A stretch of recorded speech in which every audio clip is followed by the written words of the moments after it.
Assalamualaikum warahmatullahi wabarakatuh. Kembali dengan saya, Olivina Sapratiwi, dalam mata kuliah pengantar kewirausahaan. Pada pertemuan kali ini, saya akan membahas mengenai business plan. Apa itu business plan? Business plan adalah suatu dokumen tertulis yang menggambarkan sifat bisnis.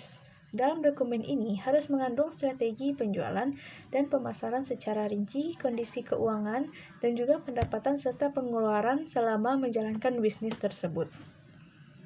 Pembuatan dokumen ini bertujuan untuk mencantumkan tujuan yang ingin diraih oleh perusahaan, serta cara untuk mencapai tujuan tersebut dengan baik.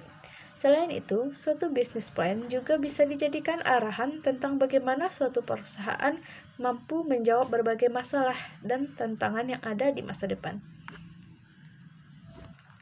Business plan memiliki berbagai macam bisnis, macam jenis bisnis. Jenis yang pertama adalah startup business plan. Jenis startup business plan ini akan menjelaskan perusahaan yang hendak didirikan. Startup business plan memiliki kandungan produk atau jasa yang hendak Anda tawarkan pada publik, evaluasi kompetitor, evaluasi pasar, tim marketing, berbagai faktor resiko, serta sistem manajemen yang nantinya akan diterapkan. Dalam dokumen ini juga terkandung berbagai proyeksi terkait keuntungan, pemasukan, pengeluaran, serta arus kas perusahaan. Bisnis plan jenis ini bisa dibilang cukup lengkap, sehingga sangat sesuai untuk disajikan pada calon investor. Yang kedua adalah strategic business plan. Strategic business plan adalah salah satu jenis business plan yang cukup rumit dibandingkan dengan startup business plan. Dalam dokumen ini terdapat berbagai hal yang lebih spesifik dalam menjelaskan tujuan dan objektif yang hendak diraih oleh perusahaan. Struktur yang ada dari dokumen ini bervariasi untuk setiap perusahaan. Namun, ada beberapa komponen yang dianggap lebih penting yang harus dimasukkan. Komponen tersebut adalah visi bisnis, pernyataan misi perusahaan, faktor kritis, strategi dalam mencapai tujuannya, serta jadwal penerapan strategi perusahaan. Operator business plan. Operator business plan adalah salah satu business plan yang dibuat khusus untuk pihak internal perusahaan saja. Di dalam bisnis dokumen ini tergantung perencanaan dan peraturan tentang jalannya suatu perusahaan. Lebih lanjut lagi, dalam dokumen ini juga tercantum berbagai tanggung jawab untuk setiap orang yang berkepentingan di dalam perusahaan. Dan yang ketiga, atau yang selanjutnya adalah development business plan. Development business plan adalah penjelasan lengkap terkait bisnis yang hendak dibangun. Di dalam business plan ini terkandung seluruh kelengkapan terkait organisasi perusahaan, administrasi, serta pertanggungjawaban yang ditanggung oleh setiap karyawan. Untuk itu, dokumen ini bisa digunakan untuk pihak internal ataupun pihak eksternal. Yang selanjutnya adalah growth business plan. Growth business plan adalah business plan yang di dalamnya terkandung perencanaan pengembangan perusahaan di masa depan.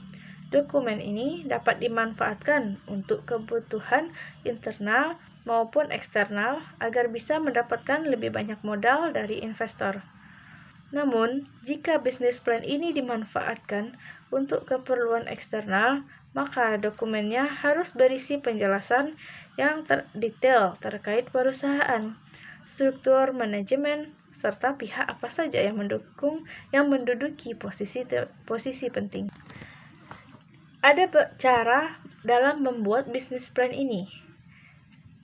Apa saja cara-cara kita supaya dapat membuat business plan yang baik dan benar? Yang pertama, lakukanlah lebih banyak riset sebelum membuat business plan. Apa maksudnya itu?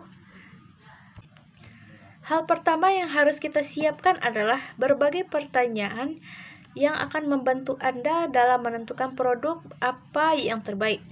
Anda bisa bertanya pada diri sendiri terkait unique selling point dari produk Anda, sehingga produk Anda bisa terlihat unggul di mata pelanggan.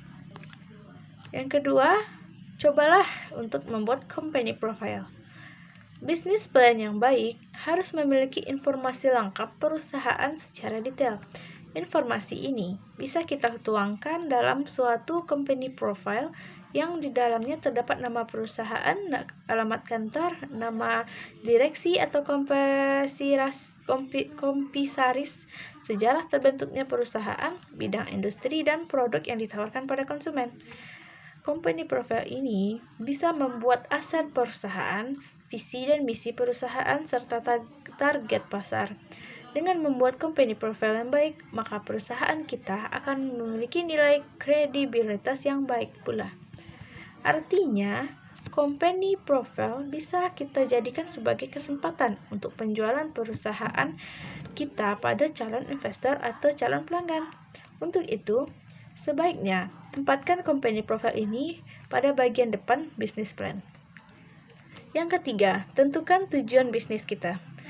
Adanya pernyataan tujuan dalam dokumen bisnis plan mampu membuat para investor ataupun para pihak stakeholder dalam memahami tujuan yang ingin diraih oleh perusahaan.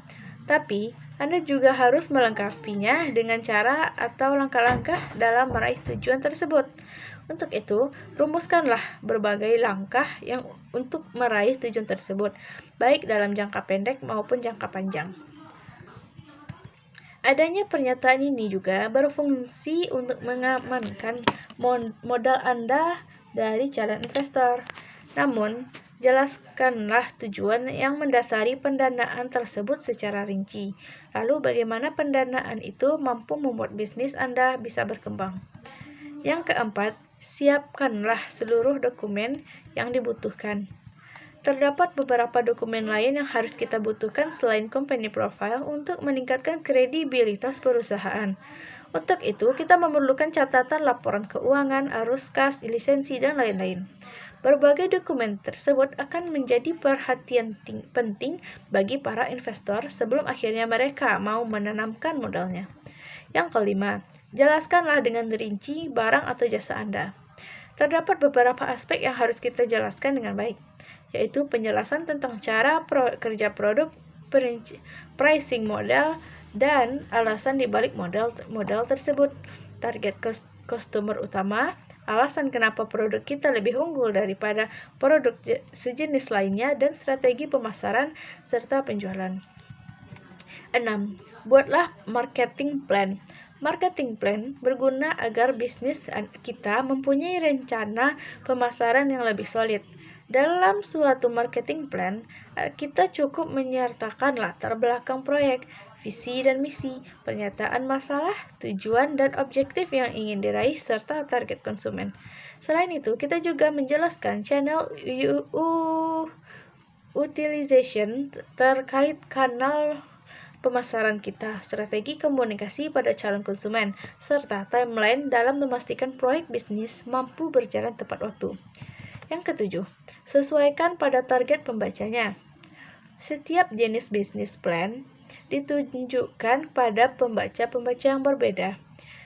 Terdapat hanya untuk keperluan internal, ada juga yang dibuat khusus untuk para investor dan pemimpin perusahaan. Untuk mendapatkan pihak tertentu, kita harus mencantumkan berbagai hal spesifik dalam dokumen ini. Dengan begitu, kita bisa fokus menekankan aspek tertentu yang memang harus dipahami oleh pembaca. Dengan begitu, kita bisa membuat beberapa versi bisnis plan.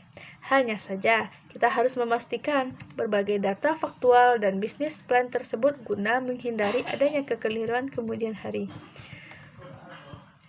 Selanjutnya, buatlah analisis bisnis dan proyeksi keuangan.